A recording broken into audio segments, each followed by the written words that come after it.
We're here in France with Lionel Perez, the Flamboyant Frenchman, arrived at Cambridge United initially on loan in 2000 from Newcastle United. He made 4 clean sheets in his first 5 games for the club, helping Roy McFarlane's side avoid relegation. Wearing his heart on his characteristic short sleeves, his every move on the pitch was greeted with cheers. When the god with a perm signed for the U's on a free transfer the following season, Roy McFarlane quickly declared it was the best signing he's ever made. And a French love affair started to begin, and the fans christened him Le Dieu, and Lionel cemented a place firmly in the Abbey faithful's hearts and was kindly and still spoke of fondly. Lionel went on to win Player of the Year in his last season, in the 2001 season, and went on to feature 103 times for Cambridge United. So Lionel, before you joined Cambridge United, had you heard of the club beforehand, and what was your first thoughts on the place when you arrived? I love Cambridge since the first time I came anyway, because I was on loan in Scunthorpe. Yeah. And I remember when I arrived in a bus with Scunthorpe playing against Cambridge. And as soon as I arrived, it was on not Jesus Green, the one in the middle. What is the name of? Parker's Piece. We have a Parker's Piece. There are a big hotel around here. And then we went to this hotel, and I rang my family, my wife, my ex-wife, and my kids, and I said, I find a place for us to live. Because just I've seen all the students on the bike, all the shop and everything, and then I said, I want to come in this place. But nobody knows that. Yeah, it's true, because the concert, everybody stay in Newcastle. Yeah.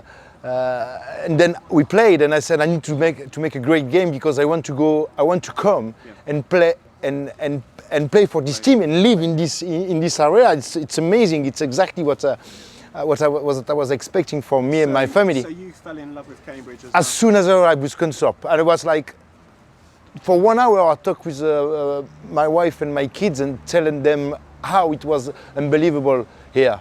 And then I played, and I did a good job. We are like Drew, I guess, I remember. I did a good job, play well. And then 3 months after, I was with Sir Bobby Robson, and in Newcastle, and he said to me, I've got a loan for you again in a 3rd division it was. Yeah. And I said, I don't want to be on loan in the 3rd division anymore. And he said, yes, but you should take care about what I'm going to say, because it's Roy is going, he talked me about, Sir Bobby Robson talked me about Roy, and then he said, it's Cambridge. And I was like going to leave the place. Yeah. And as soon as he said Cambridge, I say, hey, Cambridge. You mean Cambridge? You mean the place I've been like 4 months ago, and I said I want to go there. And then I said yes, straight on. And after I just met Roy, the chairman at the time. It was the assistant as well. It was amazing people. And just I fell in love. As soon as I arrived, I felt comfortable. And I was on loan, and after they signed me. And it was my best. I had my best time of my life. So talking about you signing on a free transfer, I mean, I think us as fans were shocked that you left Newcastle to come to us, and it was such a big coup. Yes. Obviously, you took a significant pay cut. Yeah, of course. Yeah, of course. It's a lot of football. It's a lot of football. I had, and if it was to do it now, I would take more for them. Then I mean, no Cambridge, but Newcastle, because at this time I didn't have any agent, and they give me like a good amount of money to leave, because I had 2 years contract left, or 1.5 years contract left. You were 4th choice goalkeeper at Newcastle. I was a 4th, 3rd or 4th or 5th or whatever you want. No, it doesn't matter as long. I mean, it was like to look after myself and my family. About 1.5 years of contract, and I didn't feel. It was like my worst move in my life to be in. You can say that to all the fans in Newcastle. They will be very happy, but they don't like me. I don't like them. Okay. It was like a bad move for them, for me. Yeah. Then I took a little bit of money in compare of the other one, but I took the money, and I'm not ashamed about that. Mm-hmm. And if it was to do it again, I would take more. About my 95% pay cut you took. No, it doesn't take that much. No. It was a good amount, but nothing like that. Okay, that's good. But I'm not going to tell you. Perhaps £1 million or £2 million or £3 million. I don't remember exactly. This is why I'm going to work at 4 o'clock in the morning right now, because I spend all this money. So when you first moved to England, Yes, you played for Sunderland under Peter Reid. yes. How was that? Footballistique, oula, c'était dur à dire ça.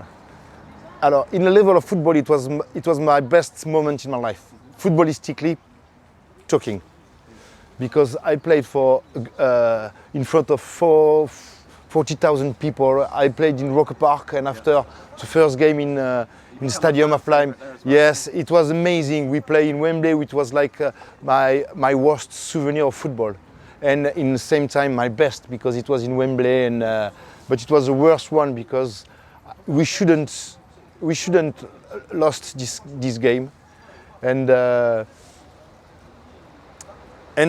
remember it's the only game I cry after the game, because I was so disappointed for the fan, for the city, for myself, because I knew I was going to leave the club.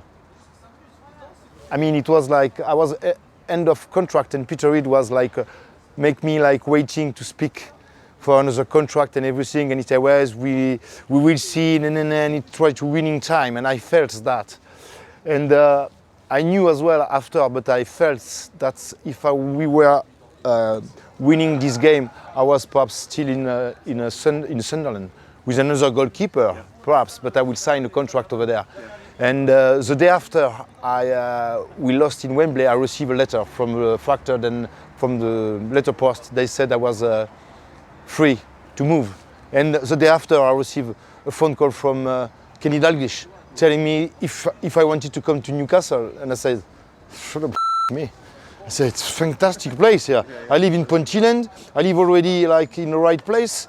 I earn quite good money. I love this area. I love these people. I love this country. My kids are born over there. My kids speak fantastic English. I don't want to move. I want to stay here, even if I'm from the south of France. I don't care. I'm fairly in love with an artist, and all the family is the same. And then I moved in Newcastle, but it was like after Wembley, sacked. I mean, no sacked, free. And the day after, Kenny Dalglish rang me. Straight, it was like bang, bang, bang, bang. It was like, okay, then I love that. And I thought it was the greatest move in my life, because I earned good money, and I was like staying home, new, but my mentality was changing, and I just like lost a little bit the purpose of my job. My job is to play football. It's not like to earn money and to think about... How did it compare Newcastle to Sunderland? And we briefly spoke about just a minute ago about how the fans reacted to you. How did the fans react to you at Newcastle? At the beginning, they were quite all right. I mean, I understand them, because I was absolutely rubbish. I lost my football. In about 2 weeks, I lost my football. Every single intervention of myself was a nightmare. Then at the beginning, they start to give me some, say, okay, then we are going to see you how you can do, and you will see after. And everything changed. In fact, in the first game against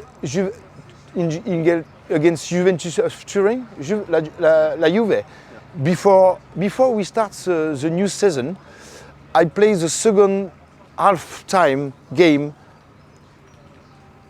of the game, pre-season game. Then I knew I was the second after Shegiven. But the game before we start the season, I played the first half, because I did very well in a training ground all the week, and Kenny Dalglish put me like first choice, last game before. But everything has a sense, because I mean, I changed my sponsor of my gloves, and my gloves were very important. They're like for goalkeeper. And sorry. It's your tools, isn't it? Yes, this is you have to have your gloves, and I changed because they proposed me more money than I was before with the people I've got my gloves, and then it was a nightmare, and it was raining, and I didn't find the gloves with the new company were good. Then I remember it was raining in St. James Park, and it was good atmosphere, and I felt like the people were not like not enthusiastic, but they were not like against. They were saying, okay, son, come, show us what you can do, and you will see if we can make. And for me, even if I knew the difference, and I know the difference between Sunderland and Newcastle, but Sunderland and Newcastle, yes, I know it's hating space, but so I'm a footballer. I'm okay, man. But Peter Reid, after Wembley, I received a letter. Then I was free. I say, yeah, I don't want to sign perhaps in Newcastle, but it was like perfect for me to stay in this area. Then I start to play, and I play a good game. First intermission I had, going out on a black man, very strong, and bang! I had a good one. One moment I went out and I got a punch, and it was okay. I got a 1-1, and I was okay as well. And then I said I need to catch the ball on one because there was a corner, and he knew I like to go outside and going a little bit far. And I tried. It was Del Piero who crossed, and I went, and then bam, the ball from my hands. But if it was my new gloves that I have, like it was a bang, it doesn't move, and then, whew, and as soon as I did that, I felt the St. James Park say, like, you know, like, no good that, no good, son. And as soon as that, it was the end of the half time, and Che Given went in the second half, and he did well. Then he played against Chelsea at Chelsea. I don't know what will happen if on this game I will did well, but I didn't. It's hard as a goalkeeper because you have to battle just for one. One moment there, it is, but it's a job. And when I was in Sunderland, I did quite well the first time at the Stadium of Lights when Zoetebier was there, and he did not very well at the second half. Then I've got my chance to stay in the Premier League in Sunderland, and Zoetebier didn't play any game, and he won the UEFA Cup after, or 1 or 2 years after. Then it's a football game, and then. So when you moved over to England, how did the English game compare to, say, when you played in France? It's unbelievable, the difference. It's my country of football. I've got two countries. My family is belonging to two countries. I'm proud to be French, but I'm as well. I mean, not half, but 40% English. It's like all the time I heard something about England. It's like it's going to my heart because my kids are speaking perfect English. They are traveling all the time, and nobody knows they are French because they are like a very Cambridge accent now. But they used to have like a Geordie, the Geordie accent as well. But it's half my country, and I don't care if what they said over there or what Sunderland or Newcastle people say or whatever they say. I mean, I know I've got some friends, I've got some people who love me and I love them, and it's enough. It's just a football. It's just about football. It was 20 years ago. But tell me what I have to do when we finish to have the job and you are 20, 29 or 30 or 29, something like that. And I felt I was in love with Sunderland, and the manager sent me a letter and said, then you are free, and the day after you have Newcastle. That must be hard. It must be hard mentally as well. It wasn't hard mentally. It was like, how can... My question came straight on. Yeah. It was like, stay over there. I don't want to leave Sunderland. I don't want. No. They didn't propose me even one contract, one piece of contract. And all the people was thinking that I wanted to leave the club, and I didn't want to leave the club. No, that's bad. Okay, so when you was growing up, who was the football player that you idolised? It was like Chris Waddle already, because when he went in France, he made like a big difference. Yeah, it's a French football. Chris Waddle is not. He played in Marseille, and I was supporting Marseille, because like it was like the big team of Marseille, and I love this player, and I love the club and this player. It was like first. We're hoping to go to Marseille tomorrow. Yeah. That's you will see the stadium is amazing. We tried to look in names earlier, but we didn't get in. But what I wanted to say, I don't want to talk to Newcastle, Sunderland, and everything. I want to talk with Cambridge because Cambridge, because Cambridge is like this is where my. So obviously, when you came to Cambridge United, you quickly became a cult hero there as well, and obviously the fans nicknamed you the God with a perm. The what? They called you the God with a perm because you had your long blonde curly hair. With a perm? Yeah. F off then. No perms, man. It's player, like, even if I had the perms, yeah. As a player, how did it feel knowing your fans idolised you? It was amazing. You had a really good connection with the Cambridge. Yes, it was like, I mean, footballistically, it was my best time in my life was with Sunderland. But if you take football, life, family, happiness, best place, everything is like maturity, everything, it's Cambridge. Cambridge, in my life, I'm 53 now. Yeah. It was the 2 or 3 best years, I mean, like a human being to be in Cambridge. I was like living in a fantastic, inside a fantastic, amazing city. I left by the river, by the pub, in front of Jesus Green. I was like, oh my God, what's that? In the morning, I was like, yeah, the kids out of the school just, I was like that when I like the breakfast in the summer. We have the breakfast on Jesus Green, just in front of the house. We were living with the door open all the time.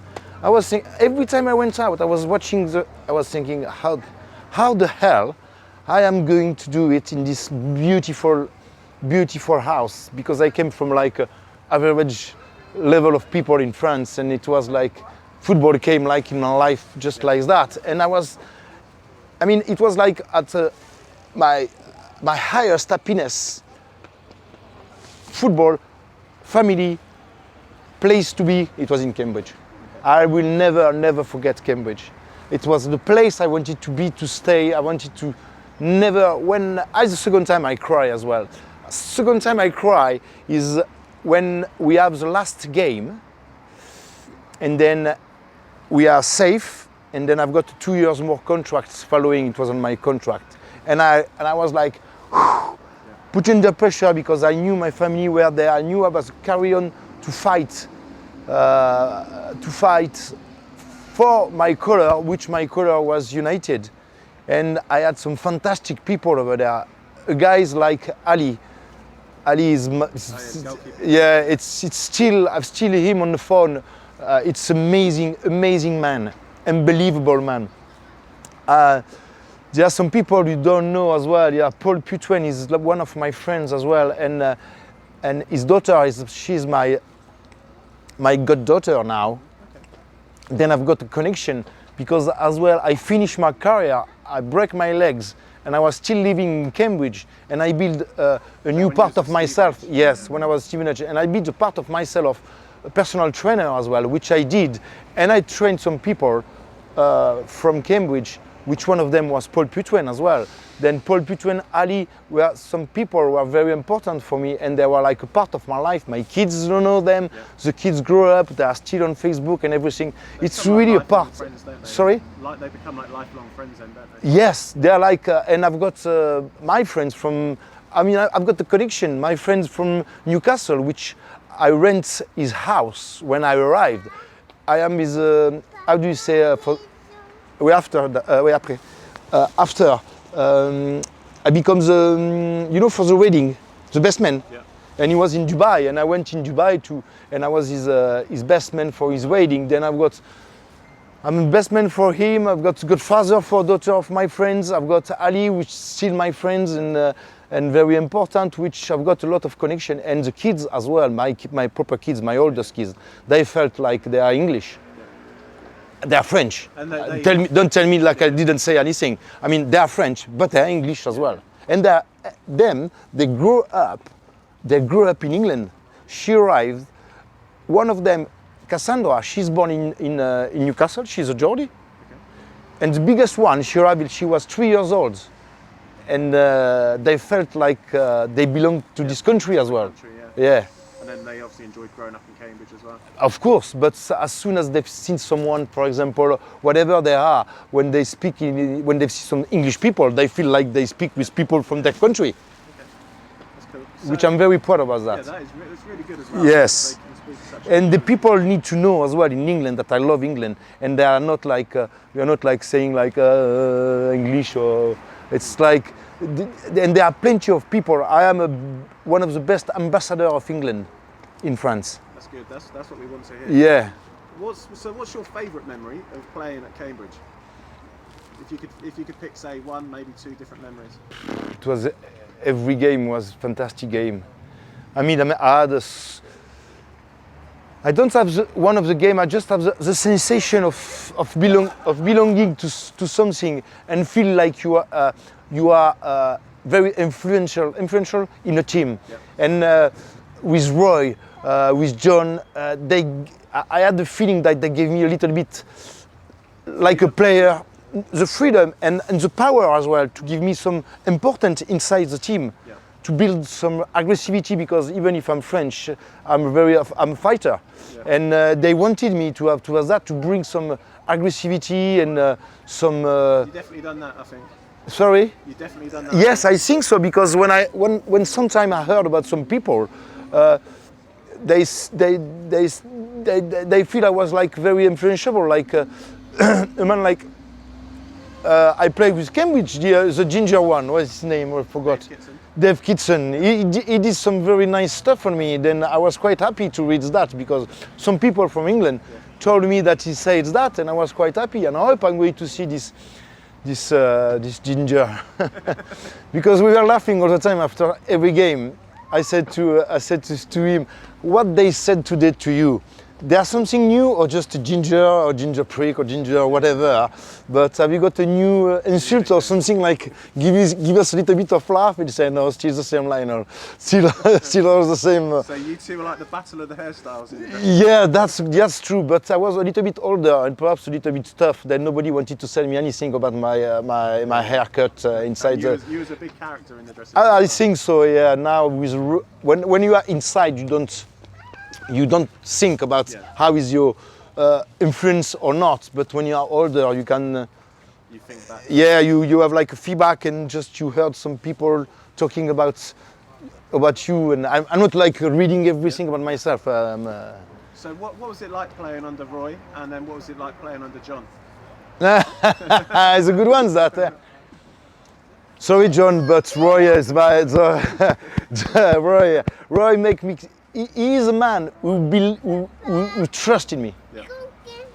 And he give me half a Cambridge to sign me, and with the chairman as well.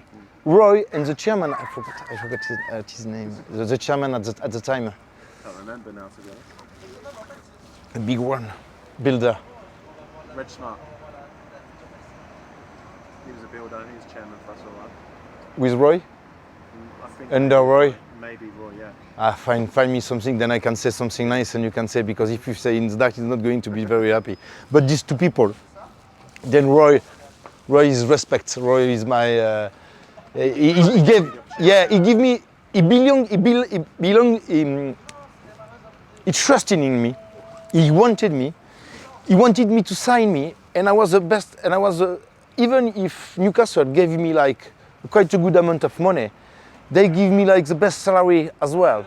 And I think Roy were one of the precursors of knowing that a goalkeeper and a centre forward are most important players. And they are, when you talk about with Zidane, with anybody else around you, now they said, you start by the goalkeeper. If you don't have any goalkeeper, you are dead. And Roy, at this time, I was perhaps the only player in the third division to earn what I was earning over there. At this time, at this time. And it was for me something like I give to him a part of myself. Yeah. Say, you trust in me, my job is me to give you back this trust. It was like, then John, sorry. What was it like? You know, but Roy is Roy. So Shaggy was obviously a player with you. Yes, yeah, we are playing together. Yes, and he became a player. What was it like when he became player manager? How did you feel about that, and how did that go? We were so sad already that when Roy was, but we didn't. I wasn't. I was not stopping everything. I was like, nothing was too much my fault, but I didn't make any like something special to keep the team on the road. And then when he was sacked, I was like I was so sad. And John as well, but John has the opportunity to take the job, and he took the job. And John, you took the job, you take it from your dad, son. It's not nice, eh? Yeah. And then you carry on, but it's like so long ago, and I don't think John stayed too long as well. He didn't stay too long. And then after it was John, and we saved at the last game of 1 year as well. I did well with John. With John Taylor, yes, it's my friend. We were playing together. Then I was trying to do my best to him. And after John Beck, and John was good man, good manager, but we have no time to build really like a relationship. Okay. Have you got any funny stories to tell us fans from your time at Cambridge United? Maybe something that went on in the dressing room or something you remember that was funny to you? No, it's nothing like. I mean, we were quite laughing, but what I remember, and I still remember when I've got a party in France, it's the song we were listening before the game in United. It was. I forgot. Tell me, help me. It's a cult song of techno. Darude, Sandstorm. They used to come out to that. Say, I can get no sleep. That's the one. Insomnia. Insomnia, that's the one. Yeah, well done. It's so difficult. It was, yeah. And then even this time when I've got a party with my friend, I put this music and I said, when I was at United, before the game it was this one. And I remember walking inside and just listening this music, and we are like going like that, and it was immense. Nice. That's good stuff I had inside the dressing room. In your last game for Cambridge United got awarded a penalty. So Yeah, we're going to talk about it, and Yeah. I'm going to show you the video of it later. But the fans were screaming for your name around the whole stadium, and you step up, take the penalty, but you almost kill the opposition goalkeeper. I know, yeah. I twist his knee. Yeah, I wasn't. My position is to be goalkeepers. Do your job like you know. Did you used to practice taking penalties? No. I was thinking I was good enough with my feet to score a penalty, but it wasn't the case. Pierce. It was Pierce. Yeah. David Pierce, yeah. And he was like with John, and these three men, Roy, John, and Piercy. It was the most funniest people I've ever seen. They don't know, but sometimes at the training ground they're just swearing on each other, and Piercy was saying some stuff unbelievable, like son. Take a grip of yourself. No, how do you say? He says so many stuff. Say you are.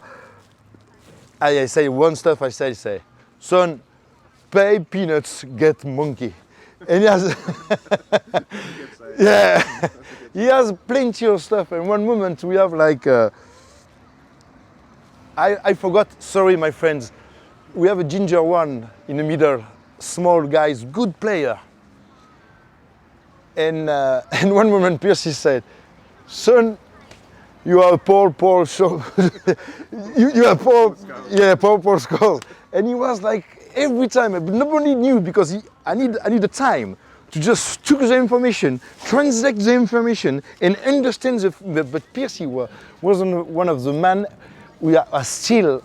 I am still saying the stuff he was saying. I mean, pay peanuts, get monkey. Yeah.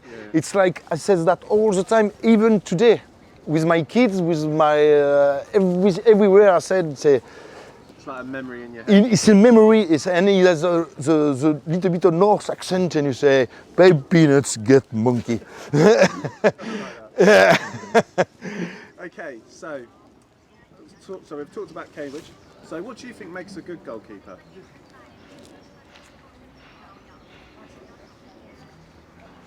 You know what makes good goalkeeper? Because I can't play in a midfield player because I cannot run because I like too much life. This is why I choose goalkeeper because I was a very good player when I was young. I was playing on the field, but to become a professional and play in the middle of the field now or in front of even at the back, you need to have like a proper life of everything. And I was quite enjoying life, and this is why as well. I was really enjoying to have my beer in England, and nobody were like I was like going out and have a drink and everything. And if you could change one thing about the modern game, what would it be? it's a modern game. Yeah. like today's game, what if you could change one thing about? I put some characters back. So Roy Keane, Eric Cantona, some people are like their character. Goalkeeper are staying on their line. Players are doing their job. They don't speak. They don't express themselves. They are with no test for me. They are like a little bit of. Bit boring. A little bit boring. Yeah. Okay. Good player, fantastic player. Yeah. Running fast, earning money, best woman in the world, Yeah. but never they are drunk or never they are like in the scandal or something like special, you know, like something like we can be proud of them. So But- when you was back in Cambridge, obviously the pub nearest you was probably the Maypole. Did you go in there a lot drinking? Which one? Next to the car park. By the school. In Cambridge? Yeah. No, I was like you have like if you're going out and if I'm going out of my house, you have the one is there. Oh yeah, that's now an Italian restaurant. Is Italian restaurant, and you have like a Japanese. Further down. Yeah, Really? yeah, he's quick. He's a good player. He play kicking the midfield? ball. I think he kicks the ball really strongly. Yeah, good. Yeah, and he loves football. I don't know because I didn't want to put him on his feet any football, but he plays football all the time. He has this ball on his hand and he pam and kicks the ball all the time. Good.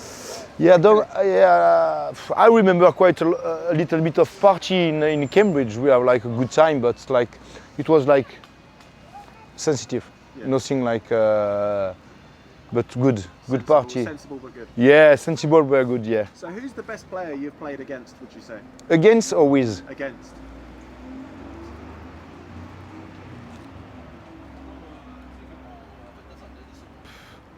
So I don't remember about one player, or perhaps the man from Manchester City. What's his name? The number 10. It's a long time ago, eh? A little one. Before the Qatari, Georgian or something like that. How his name? He has his hand in his feet. Number 10. Can't remember his name. Manchester, you're a little bit too young perhaps. Yeah. Yeah. So who's the best player you enjoyed playing alongside and why? For me, the best player I never played with, it was Duncan Ferguson. For me, it was the best player. Strong, very good feet. Very big as well. Yeah, with head, it was unbelievable. And he has 2 feet as well. Very in front. Quoi? Il est où ton maillot? Je sais pas où il est. Il est à la maison? Et non, il n'est pas chez Tati Dora. non, il n'est pas chez Tati Dora. Then for me, it's the best player I play with. And of course Zidane as well. What was it like playing with Zidane? It was immense. How old was you when you played with Zidane? He has 22. Then yes, Zinedine Zidane and Duncan Ferguson was the best player I never played with. Yeah, Where did you play with Zinedine at? Bordeaux. Bordeaux. Yeah, Is that the same side as Dugarry and Sorry. Dugarry, Lizarazu. Okay. We played this year. I played with Dugarry, Lizarazu, and Zizou.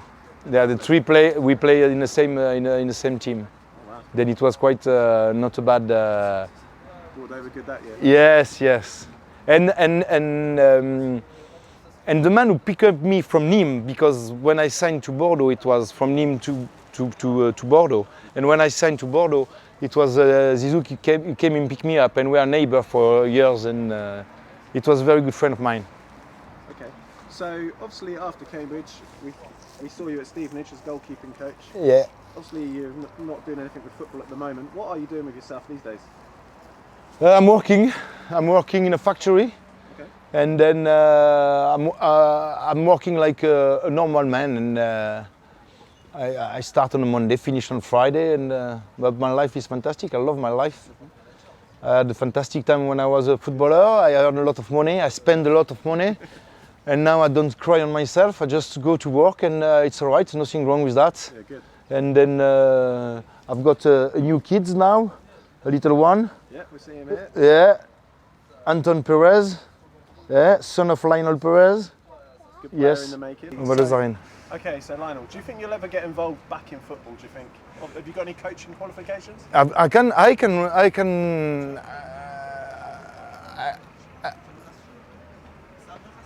train. I can have a team until the second division. I mean, all the second division. Okay, yeah. I have all the exam necessary to train. Is that UEFA B? UEFA B. Yep. I don't have the big one. Okay. It's a big one. I don't have. It's just the one under. I've got this one, but I try. When I came back from England, I went 2 years in Dubai, working over there like a personal trainer on the pitch. It was fantastic time, Lovely. and it was brilliant time. And then I came back here in France, and then I tried to go back into football, but it was not very good. I mean, it was very interesting, but I took. Qu'est-ce que tu fais? I took the team, which I shouldn't, and then perhaps it was missing something, and then I decided to stop because it was like time for me to take a break. To take a break, and I was not earning my life like I should. Then I'll be back in a normal work, because I spend all the money I've got, which it was not something wrong. I quite like it to spend my money when I was younger. Then now I need to work, which is it's older. Yeah, you young, you spend, and you old, you work. Yeah. Then I was differently, a little bit like a normal person, but I have no regret on that. But I try. I passed all my exam to be like a manager, and but it didn't work. It didn't went in the right direction. Like a little bit of it's like life or goalkeeper or whatever you want. It's like one moment you have to have like the good bang push to make it, and it did not. Then I stop it and just go back to like a little school and just try to find some job to carry on. Because like a footballer, you know, we finish football, you have a divorce, and then you have a life, and then after life, one moment you say, oh, I've got nothing left now, we need to work. And welcome in a proper life, but nothing wrong. I took the challenge. We've spoken to other players before where they've said they've found the change between retiring from football to a normal kind of job, a normal kind of life, slightly difficult. In terms of, as a footballer, everything's done for you. Yeah. But then, as a normal 9-to-5 man, you have Yeah. to find a job for your family, to support your family, and you're stressed about that, and you then start having to realise you've got to do things for yourself more. This is. Would you say that makes sense as such? Yes, it makes sense, but it's if your life, if you build your personality and your life by the football, it's a big gap. If you have your life, your personality, and you knew a little bit more about yourself, then you knew, like I'm sure in about a couple of years when I will be down, nobody will be there. If you knew that before, then it's happened, and it's you put your knee on the floor, but you are not like putting both knee on your floor, but you put one knee, you feel, yes, because now when you ring, nobody is there, you have to change something, nobody is there, because I was useless with my hands inside my house, but everybody was there to help me all the time I wanted. And as soon as this has finished, and I went not in a restaurant with all the people around me and everything, and it was finished, then I felt like a little bit of, and I had a couple of arguments of one of the people, like training, I mean, not training, like they were like around me, but not my good friends. Then I've been like quite harsh on them, and then. But my best friends stay my best friends since we are young. Then we are still together. There are no problem. Yeah. But you have to be ready. So a support network is key. Yes, and thinking about what I was thinking as well is like when I finish, it's to go like in a school, in a football school, like to explain, to just look after yourself, look after your money, be careful about spending, be careful about the people. And at the same time, I say spend it as well. You never know what's going to happen. You're a long time dead. Yeah, but if you're not if you dead at 100 years, this is the point. But if you dead early, spend it as well, because I had some fantastic time in in a fantastic place, spending a lot of money like a young man, like 28, yeah, enjoying life. And I just like, it's immense. It's no, oh, stop. I did it, and I did it, which is like, yeah.